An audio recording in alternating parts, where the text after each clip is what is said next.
ఎలాగైనా తమిళనాడు ముఖ్యమంత్రి కుర్చీ ఎక్కాలని ఆశతో వరుసగా తప్పులు చేస్తూ వెళ్తున్నారు శశికళ. జయలలిత ఆరోగ్య పరిస్థితి దగ్గర నుంచి ఎమ్మెల్యేల క్యాంపు రాజకీయం వరకు ఆమె చేసిన తప్పులే పన్నీర్ సెల్వంకు అస్త్రాలుగా మారుతున్నాయి.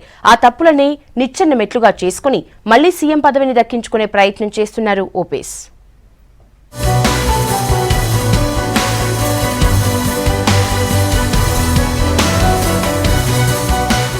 మూడు దశాబ్దాలు జయలలితకు ఆత్మలా వెన్నంటి ఉన్న ఆమె నుంచి సరైన వ్యూహాలు నేర్చుకోవడంలో ఫెయిల్ అయినట్టున్నారు శశికళ.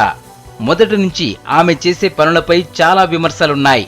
ఇన్నేళ్లుగా ఎలా ఉన్నా అమ్మ ఆసుపత్రిలో జాయిన్ అయినప్పటి నుంచి వరుసగా చేస్తున్న పొరపాట్లే ఇప్పుడు ఆమెకు ఇబ్బందిగా మారాయి. చివరకు పన్నీర్ సెల్వం రాజీనామా తర్వాత ఎపిసోడ్ శశికళకు మరింత నష్టం చేసింది.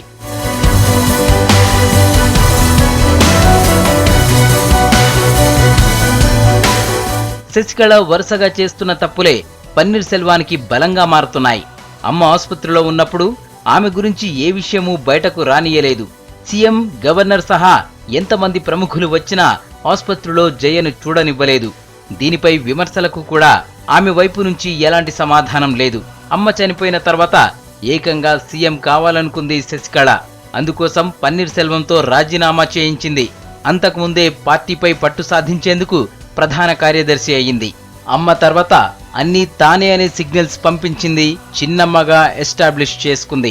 ఇక ఆమె కుటుంబ సభ్యులపై ఆరోపణలు ఉండనే ఉన్నాయి.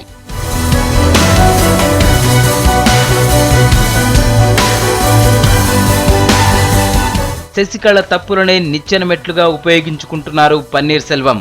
ఆమె జయను క్షమించమని వేడుకుంటూ గతంలో రాసిన లేఖను మీడియా ముందు పెట్టారు. తనకు రాజకీయాలు అవసరం లేదని, పదవులు అక్కర్లేదని అందులో చెప్పారు శశికళ.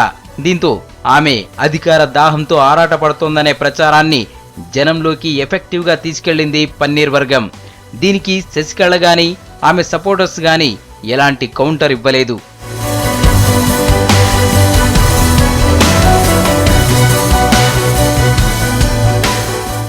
ఓపీఎస్ తిరుగుబాటు చేయగానే ఎమ్మెల్యేలను రిసార్టుకు తరలించడం మరో మైనస్ గా మారింది. నిజంగానే అందరి మద్దతు ఉంటే ఇలా ఎందుకు చేస్తుందనేది జనం డౌట్. దీనివల్ల శశికళకు పదవి వ్యామోహం ఉందని జనాల్లో మరింత బలపడింది. అన్నింటికంటే జయ మృతిపై అనుమానాలున్నాయని పన్నీర్ సెల్వం పేల్చిన బాంబు ఆమె శిబిరాన్ని కోలుకోలేని దెబ్బతీసింది. వరుసగా పార్టీ సీనియర్ నేతలు కూడా ఇవే అనుమానాలు వ్యక్తం చేస్తూ శశికళను వీడి పన్నీర్ సెల్వానికి దగ్గరవుతున్నారు.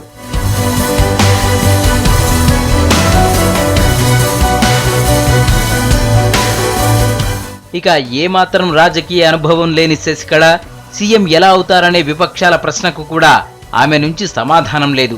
తాను చేస్తున్న పనిని సమర్థించుకోలేకపోతోంది శశికళ. ఎందుకు సీఎం కావాలనుకుంటుందో చెప్పలేకపోయింది. ఎమ్మెల్యేలు తప్ప ప్రజా మద్దతు కూడగట్టుకునేందుకు ప్రయత్నించకపోవడం కూడా పెద్ద మైనస్. జరుగుతున్న నష్టాన్ని ఆలస్యంగా గుర్తించిన శశికళ తాను కాకపోతే తన వర్గీయులు సెంగొట్టయ్యన్, పళనిస్వామిలో ఎవరో ఒకరిని సీఎంగా చేయాలని ప్లాన్ చేస్తున్నట్టు తెలుస్తోంది.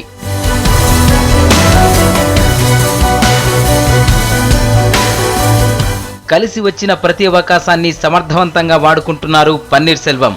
2 నెలలుగా ఎందుకు మౌనంగా ఉన్నారనే అనుమానం కూడా ఎవరికీ రాకుండా శశికళ చేసిన తప్పులతోనే ఎస్కేప్ అయ్యారు. 2 నెలల ముందు, ఆ తర్వాత తీసుకున్న నిర్ణయాలతో చిక్కుల్లో పడ్డ చిన్నమ్మ మాత్రం ఇంకా సీఎం పదవి కోసం టెన్షన్ పడుతున్నారు.